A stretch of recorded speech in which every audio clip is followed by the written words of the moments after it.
I consider it a signal honor to stand here in this chamber on an occasion like this to speak in recognition of and celebration of the life of a colleague whose presence in the national community, particularly as he was associated with the Parliament of Trinidad and Tobago, is something that we all should note on his passing.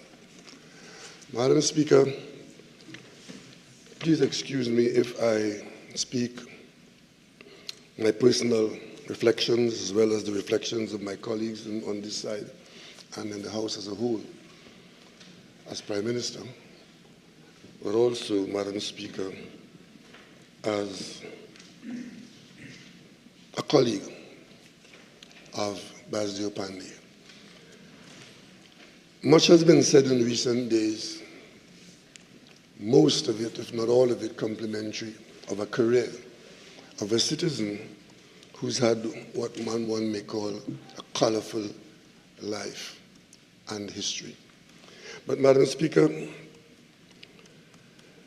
I remember Basdeo Panday as a person from whom I've learned.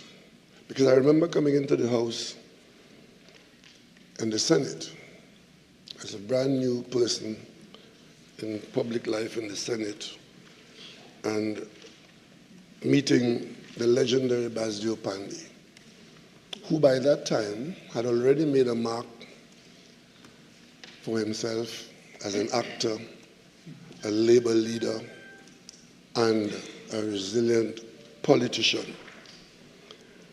But as a new person, I could say I learned from Basdeo Panday on the very first day I met him, in that I think, if not the first day, it was very, very early in our session when Basdeo Panday came into the Senate chamber.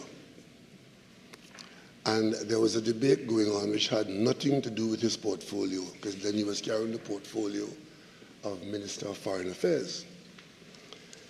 And we thought we were doing well against a massive government, but Basdeo Panday didn't think so. So he joined the debate and put a thorough tongue lashing on the opposition. I can't remember the content of what he said, but I distinctly recall the flare and the smirk on his face as he did it.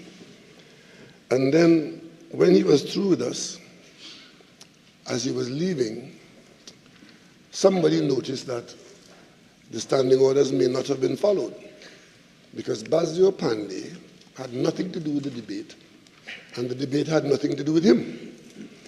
So strictly speaking, as Minister of Foreign Affairs, he should not have been speaking in the House, in the Senate on that day. And as I raised it with him, he looked at me with a bigger smirk and said, "Go read your standing orders." And Madam Speaker, I did that. And I think I was a better politician and parliamentarian from that day.